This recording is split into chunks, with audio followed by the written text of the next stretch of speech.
J is for Justice podcast. Jay, I like your podcasts. Roberta. Welcome to J is for Justice podcast. If live breaking news and following true crime is your thing, then please consider subscribing to my channel. And if you like what you see in my videos, please consider giving them a thumbs up.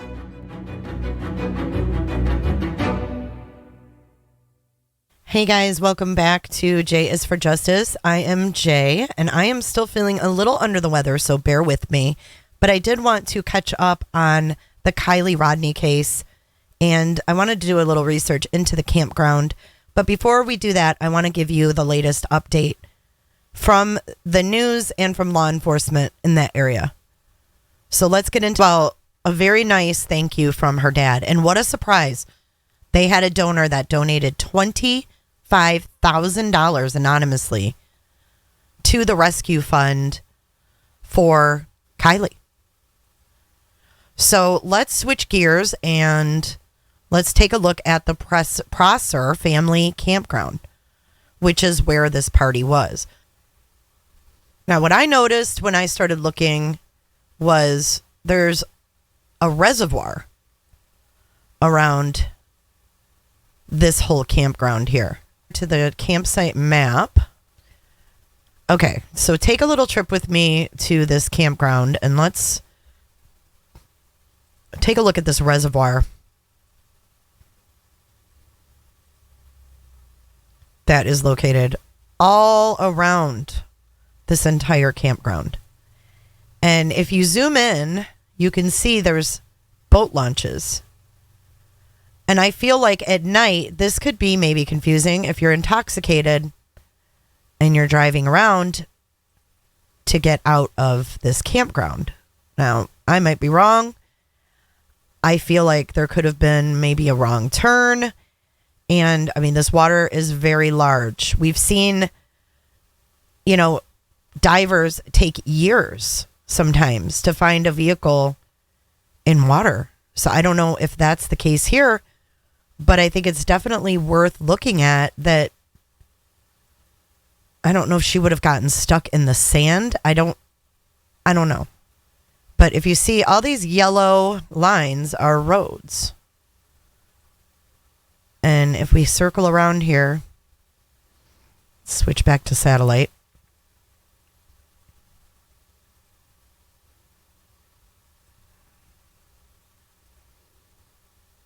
I'm just wondering if she could have taken a wrong turn and possibly went into the water. I mean, there is a massive shoreline here that goes around this entire place. And if she was as intoxicated as her friends described, is that a possibility? And in a week's time, they can't possibly have covered all of this terrain here. Not yet. I don't think. You guys let me know what you think. But I feel that it's a great possibility that she was intoxicated and ended up driving into this water. We followed a case in Venice, Florida, of a woman who left in the middle of the night and was missing. She was missing for a good week until they found her car in a big pond in the middle of her subdivision. So I think it's definitely possible. But I just wanted to take a look at the size of the water. And I know they said on the news it does get to be like 82 feet deep at one point. But, I mean, to look at the massiveness of the water in that campground is, I don't know, quite sad to think that she could possibly have driven into that water. It actually says on here too for cell phone coverage. Wi-Fi, it says unknown. AT&T is unknown. Verizon is poor. And T-Mobile is unknown. So I don't know if we've gotten any more information about the cell service out there, but that is what is on this site here, thedirt.com. And also these reviews include that there are black bears and that they include a large bear-proof container on every site. So that's something to keep in mind as well. Here is another map. And you guys can see this is the Prosser family campground right here.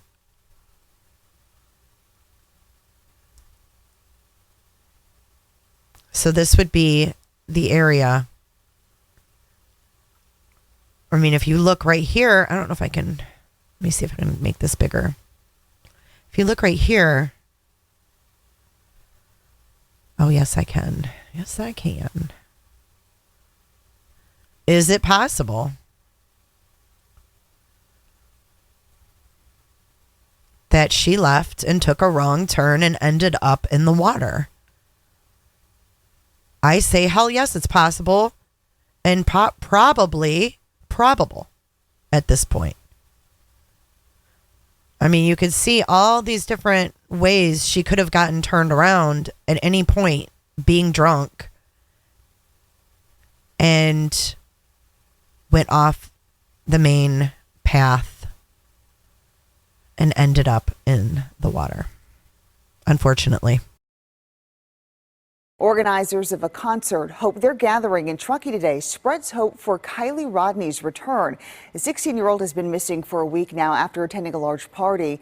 KTV's Alyssa Harrington joins us live from the newsroom with the details of what investigators are saying today about the case and the show of support for her family. Christina, friends say that Kiely loved music, and this was a way to honor her and come together. A day of music with a message of hope. The Country for Kiely awareness concert at Truckee Regional Park was held exactly 1 week since 16-year-old Kiely Rodni was last seen. They say a song is twice as loud as a prayer. The event brought members of the community together to share their love for Kiely, to say thanks to all those who have searched tirelessly for her, and to show support for her family.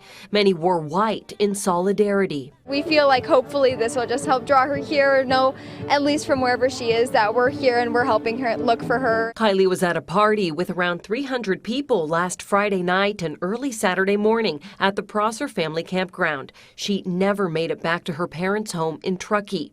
Her car is missing and her phone turned off. We are continuing every effort and every lead possible. At a press conference, members of law enforcement said they are expanding their search. They have received more than 1,000 tips, including video from that party. They shared an image of Kiely at a Truckee business just hours before she disappeared, as well as a picture of the hoodie she was wearing. There was a lot of video at the party. We've done a really good job of trying to collect that, as much of that as possible. That obviously takes time to review. Videos posted on the Find Kiely Rodni Instagram show her playing instruments and singing with her grandfather. She was always singing in the car, singing all the time, singing everything. Videos posted on the Find Kiely Rodni Instagram show her playing instruments and singing with her grandfather. She was always singing in the car, singing all the time, singing everything. Community members have been holding search parties and teen-to-teen meetups to try to get information about who Kiely was last with. Hundreds of law enforcement personnel from several different agencies, including the FBI, have been assigned to the case. There's a dive team searching waterways in the area. There's air support, canines, and ATVs. Now, those who know Kiely, like Jenny Charles, her former music teacher, say they are determined to find her. We're playing her songs, and we are playing things that we hope she can hear so she knows that we're going to find her soon. Members of law enforcement say they're also knocking on doors and collecting video footage. They set up a tip line for anyone who has information, and you can stay anonymous. Let me know what you think, you guys. I am going to close this out. We have a live tonight at 7 p.m. We are going to be going over, that is Eastern time. We are going to be going over Cindy Watts' first interview that she did after her son supposedly confessed to murdering his entire family. So you don't want to miss that. Join us tonight at 7 p.m. Eastern Standard Time. Thanks, you guys, for watching, and stay safe.